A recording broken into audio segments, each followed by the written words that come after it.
It is indeed my privilege and pleasure to introduce TV Venkiteswaran. Actually, I remember we were working together years back, maybe 92, 93, those years. And I would say that TV Venkiteswaran is one of the pioneers in the first generation science communicators in India.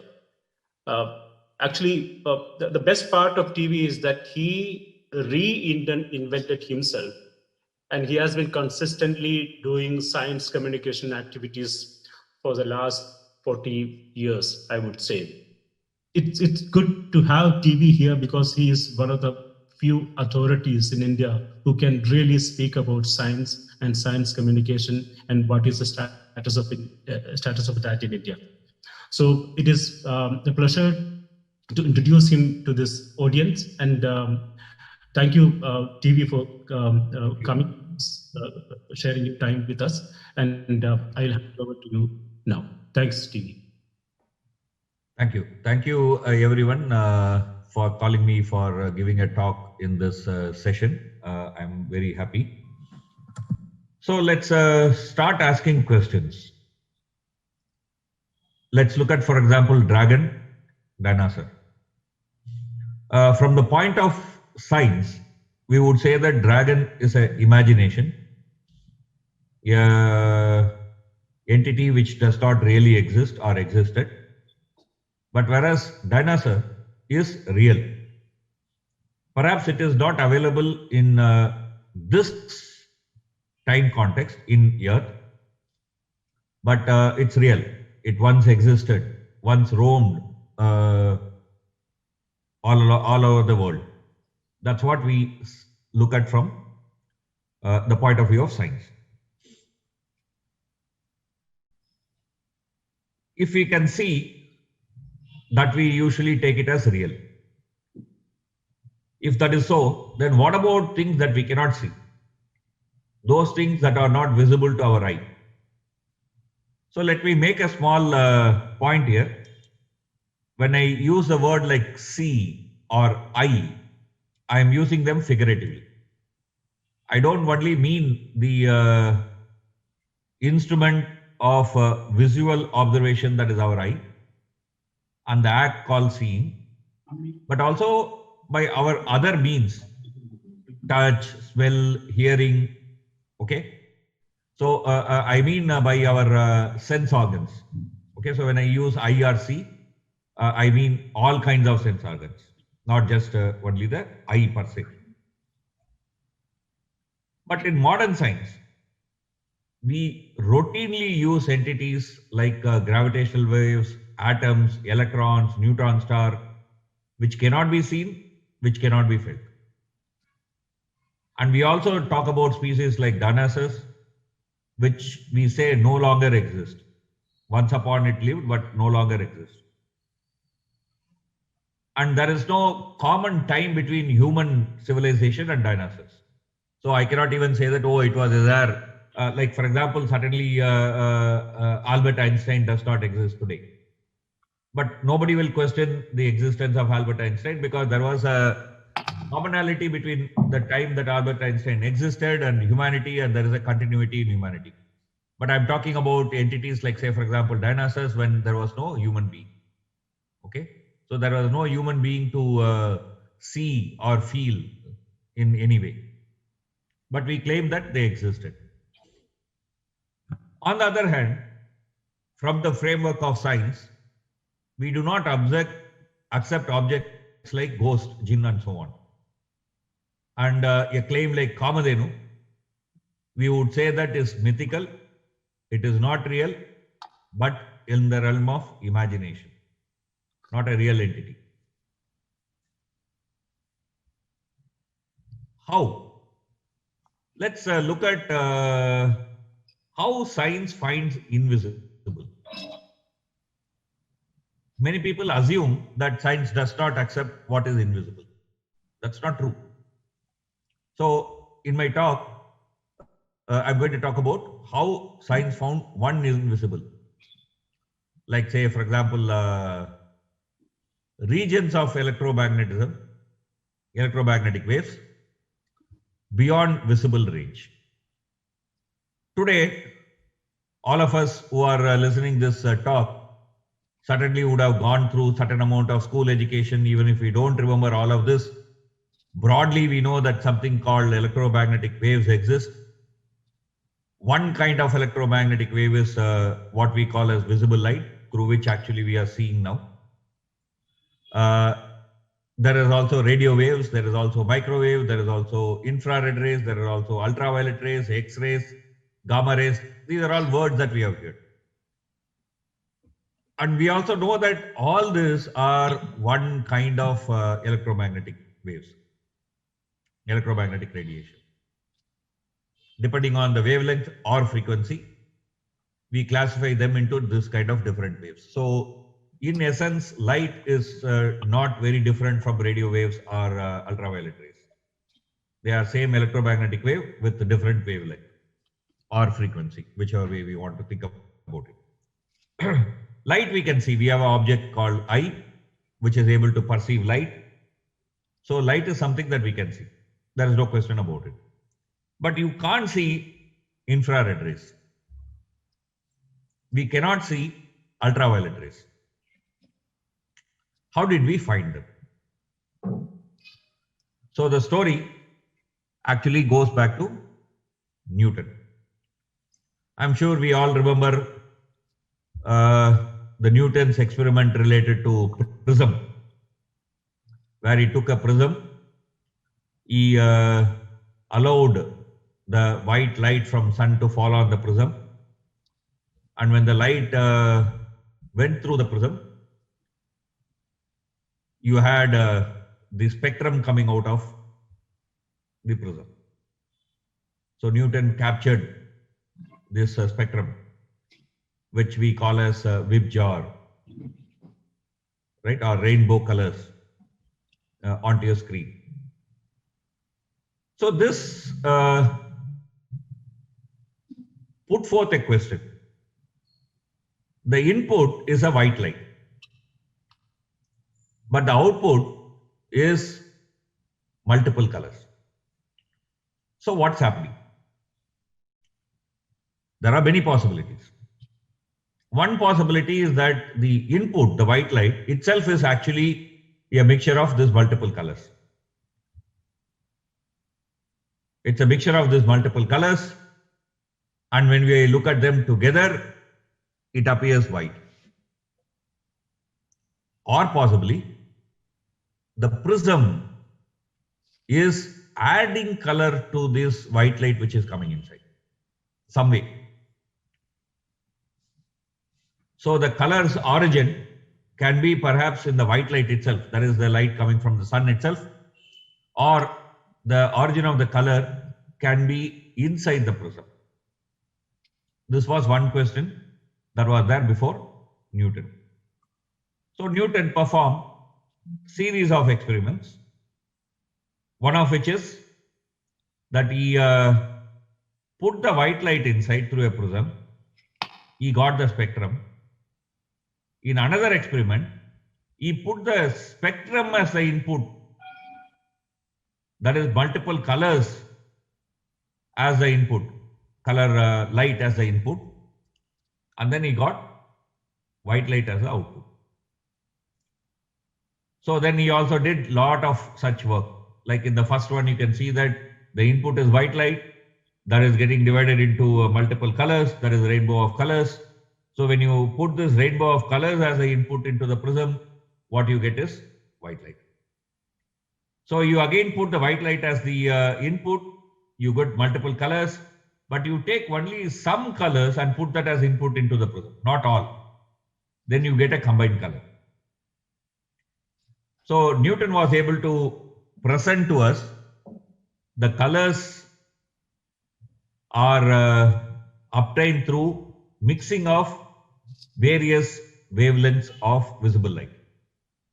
If all the wavelengths of visible light, the visible spectrum, are mixed together, we perceive it as white light. Different wavelengths, we perceive it as different colors. Combination of those wavelengths give us different perception of shades of colors. One of the crucial experiments that he also did is he split the colors and allowed only the red light to pass through the prism. What he got was red light. So basically, in a sense, within quotes, in Newton's time, what they called as primary colors, which are the Vib jar. Today we know much more about it. That's not my main talk, so I'm not going to get into it. But the primary colors as Vib jar, okay, violet, indigo, and so on and so forth. That list was obtained by this kind of a study. So when you split the sunlight into different colors, there are colors which you put it as input. The colors do not change even after passing through the prism. This also very clearly proves that the color of the light is the property of the light itself, and it's not something that has been added by the prism. That was the proof by which Newton argued that the spectrum is not adding the color, but the color is intrinsic nature of the light itself.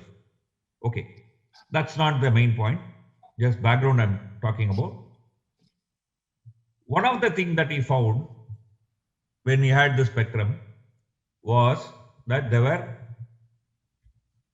kind of black lines. Remember, the prism that was used by Newton was not such a perfect prism. There were a lot of impurities, air bubbles, and so on. Of course, this knowledge that you need a perfect prism itself was a knowledge that we came to understand much later. So in Newton times, you did not have a very good prism. So you had this black lines coming up, which is of course partly due to what is called as Fraunhofer lines, which again, that's not my main point. That's not what I'm going to get into. But you had some black lines in the spectrum, solar spectrum, when you're taking light from sun and then projecting on a screen. So people thought in Newton's time that these lines are demarcation of different colors. Okay, they are demarcation of different colors. This is Newton's work. So by Newton's work on prism, we understood that sunlight is composed of multiple colors, and there is some kind of a demarcation between these so-called primary colors, which was believed in Newton's time. That is the Vib jar, violet, indigo, and so on and so forth. And one thing that we knew from our experience, even before Newton, is if you stand in sun, you feel hot. Whereas you stand in a shade, you feel relatively cooler. So one thing was very clear, that the sunlight is not just bringing light, but somehow or other heating up things. Now you have found that sunlight is composed of multiple colors. So quite obviously you can ask a question, which of this color is heating up more, or are they all heating up almost same? This question was what was posed by an astronomer who discovered Uranus, Herschel, William Herschel. In fact, if you look at most of the history books, it will talk of William Herschel.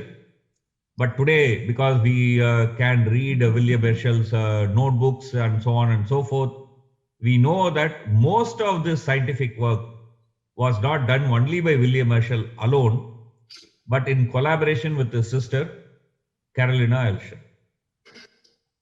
I mean, this is a picture that you see, that both of them in this painting. Carolina Herschel was William Herschel's sister. Neither of them married. They remained bachelors. And then they both collaborated in various research, including the one that I'm going to describe.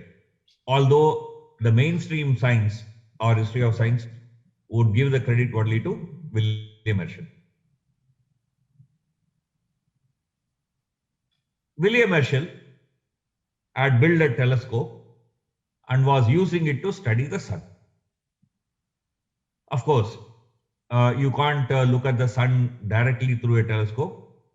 If you look at the sun directly through your telescope, the light intensity will be so much that it will destroy your eye, in addition to causing burns, okay, because of focusing light. So you have to use filters. So one of the questions that William Herschel was asking was, what is the best color filter that I can use to safely view the sun? Okay, what is the best color filter? Suppose, let's assume that out of the whip jar, heat is riding on top of red color. Let's assume, for argument's sake. If you use a red filter, it would mean that red color will be blocked. Red color will not pass through that filter. So which would mean heat would not come in the other end of your telescope. So it will be very safe to watch through telescope, or more safer to watch through telescope. This was the kind of question that William Herschel was asking himself. Because he was using telescope, and by then Newton has found out that sunlight is consisted of multiple colors, what they thought as basic colors, whip jar. And then we knew that, for example, the heat is coming, riding along with this light.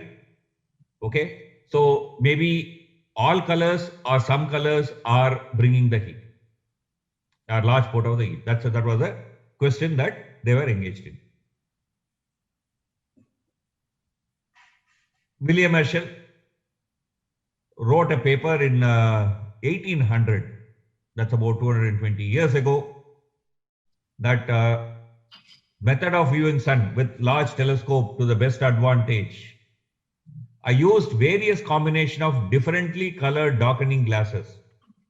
What appeared remarkable was that when I used some of them, I felt a sensation of heat, though I had but little light, while others gave me much light, but with scarce any sensation of heat. Please read through that underline sentences. So when he performed this experiment, what he found was a puzzling aspect. When he used certain darkening glasses, when the light was dim, he had a sensation of heat. But when the light was bright, sometimes he did not even have the sensation of heat at all. So he knew that something very fishy was going on. Okay. So he wanted to find out which colors transmit or hinder the heat most. So what did he do? He set up an experiment like this. I'll use my annotation. Here you can see a screen and a small hole, slit. So when the sunlight is coming from this end, sunlight will pass through this slit and then come down. So that remaining portion of the board will be in shade. So if the sunlight is coming and falling on this thermometer, here is your prism. So the colors are separated. So you had 3 different colors falling on 3 different thermometers. So now you can measure whether the sunlight is the various colors which is composed of sunlight, do they all are equally hot, or some of them are bringing it more or less. I mean, you can look at the heat capacity of different colors compared to heat capacity. This is how his system was. So you had this sun, which is white light. You had this prism, which broke the sunlight into different colors.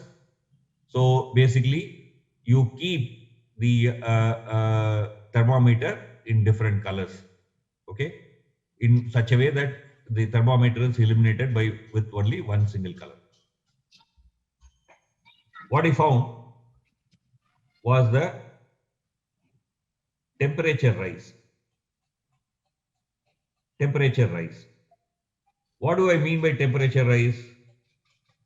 He had a thermometer outside the spectrum, that is ambient temperature, compared to the ambient temperature, that is the room temperature, in usual normal English, room temperature. The violet region was 2 Fahrenheit higher. The green region was about 3.2 Fahrenheit higher.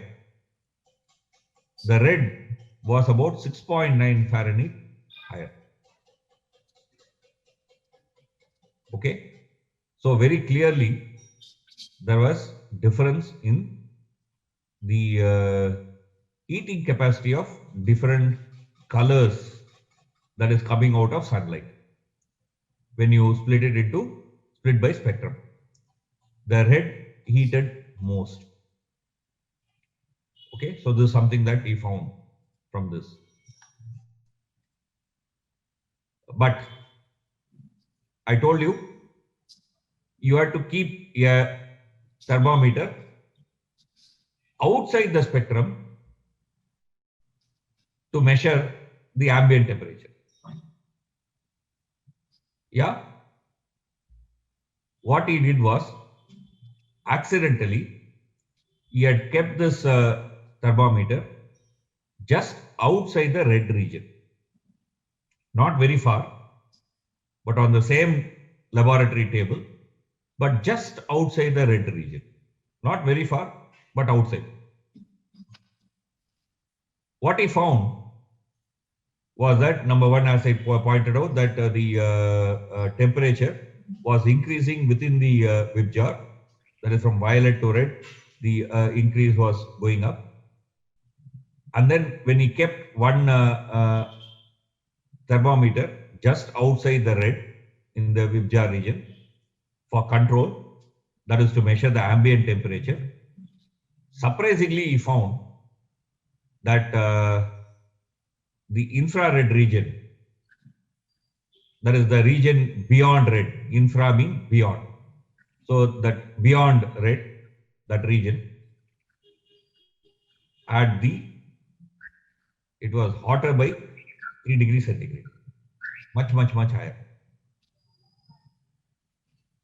So beyond red, there is no sunlight. It's a dark region. Nothing is visible there.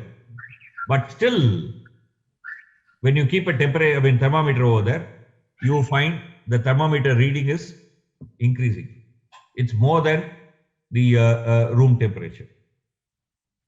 Okay. That's the happy coincidence that happened in Herschel's experiment that led him to the idea that something is there beyond red in the whip jar spectrum created by sunlight when you split the sunlight using a prism.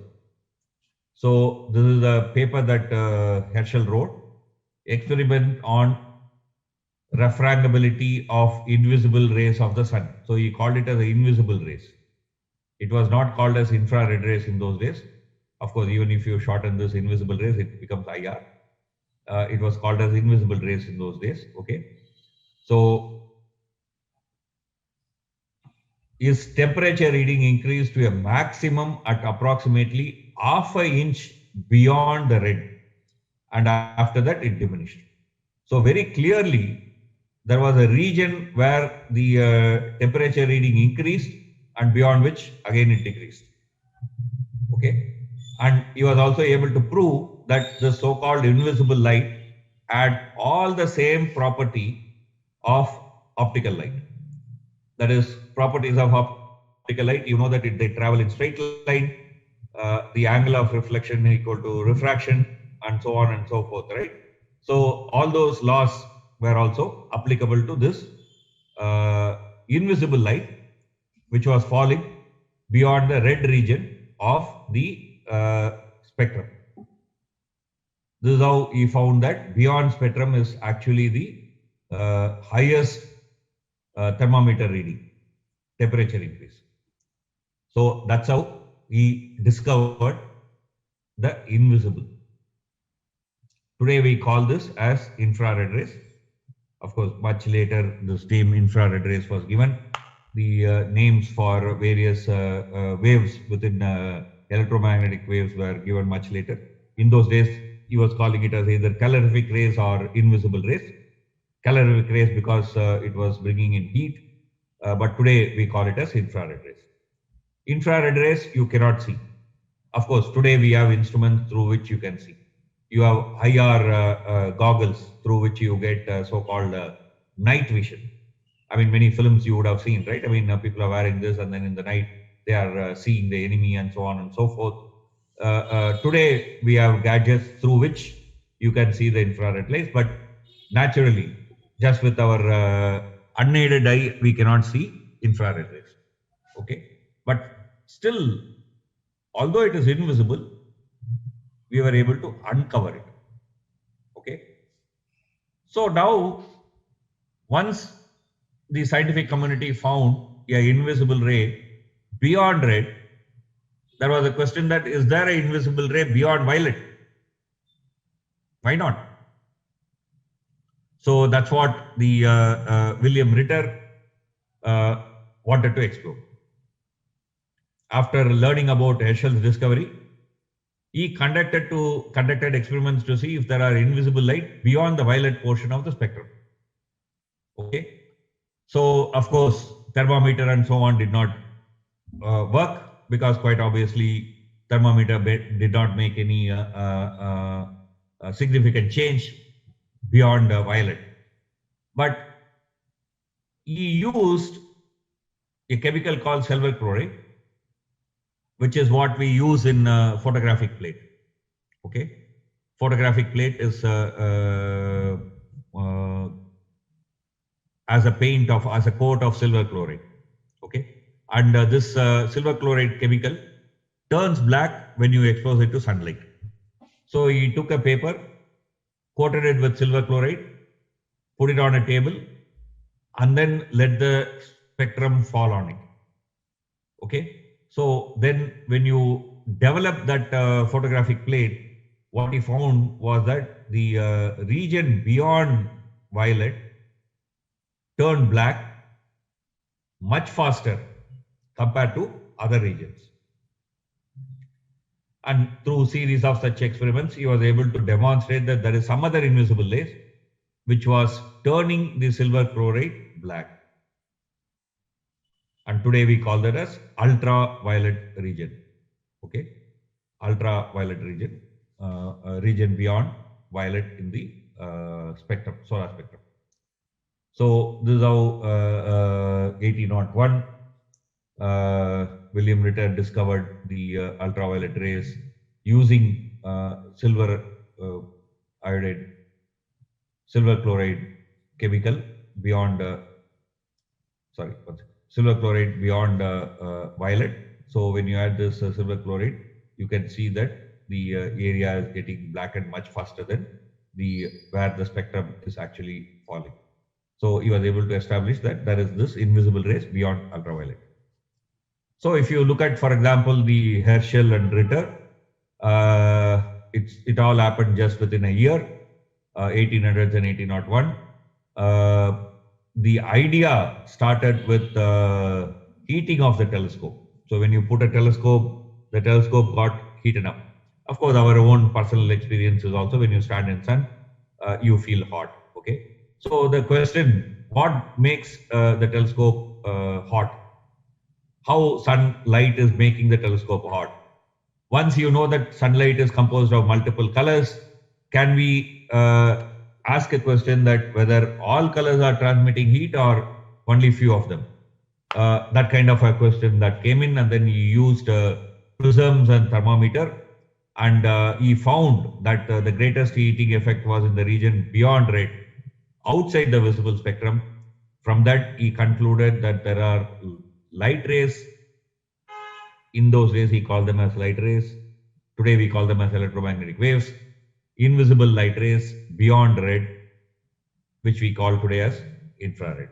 So now if you look at Ritter, he again used the same prism, but silver chloride for identifying the invisible ray beyond ultraviolet ray. So he found that the fastest blackening occurred in regions beyond violet. Okay, so now you conclude that there are rays, electromagnetic rays beyond the visible region, beyond visibility of human eye, in the solar spectrum beyond violet. We call them as ultraviolet. So very clearly, two interrelated studies, science. We discovered and conclusively proved that two invisible objects exist: infrared rays, ultraviolet rays. Okay. It's later, with the emergence of cathode rays, we found X-rays from Becquerel rays, so on and so forth. And then Heinrich Hertz's experiments and Maxwell's theoretical prediction, these all led to the understanding of electromagnetic waves as such. Okay. So this is a quick shot of how we were able to see things which are unseen. So now let's go back to the question with which we started. I showed the image of a dragon and a dinosaur. And I made a claim that from the point of view of science, dragon is pure imagination. It doesn't exist. But whereas dinosaurs, although no human being has ever seen it, do exist from the point of view of science. So how do we know? How do we know? So for that, we need to explore a bit. What do we mean when we say we know? When we say we know, there are two aspects to it. How did we acquire that knowledge? How did we acquire that knowledge? There may be some experiment, there may be some data gathering, there may be some exploration, some kind of a procedure, some kind of a procedural knowledge is there behind. For quite a long time, for example, in the human history, nobody knew Americas existed, right? How did we know? Columbus or American Vespucci, whoever, whatever, it doesn't matter, but they travel. So in Europe and in Asia, we came to know about Americas. But of course, there were people living in Americas who knew that Americas existed. So that's not the point, right? Yeah. So whatever it is, okay, there is a procedure by which we have acquired that knowledge. So how come we acquire that knowledge is one aspect. When we say we know something, we should be able to explain that clearly. Second, why is that claim reliable? What are the evidences? And do those evidences warrant the claim? So in some sense, they are all related to what we call as logic and epistemology. So these two issues, how we came to acquire the knowledge, why the claim is reliable, is important when we make a claim that we know. So when we say we know dinosaur, we can answer these two questions. How did we come to acquire that knowledge? Why we think that knowledge claim is reliable? So when we say that dragons do not exist, that means either the way we had acquired that knowledge or the reasonability of that claim is in question. Okay, so that's what when we say we know essentially mean. Science in this sense is a method. It's not a list of facts. Unfortunately, most of our science education, we are introduced to science as a list of facts to be remembered. But a good science education should focus on method and the process of science.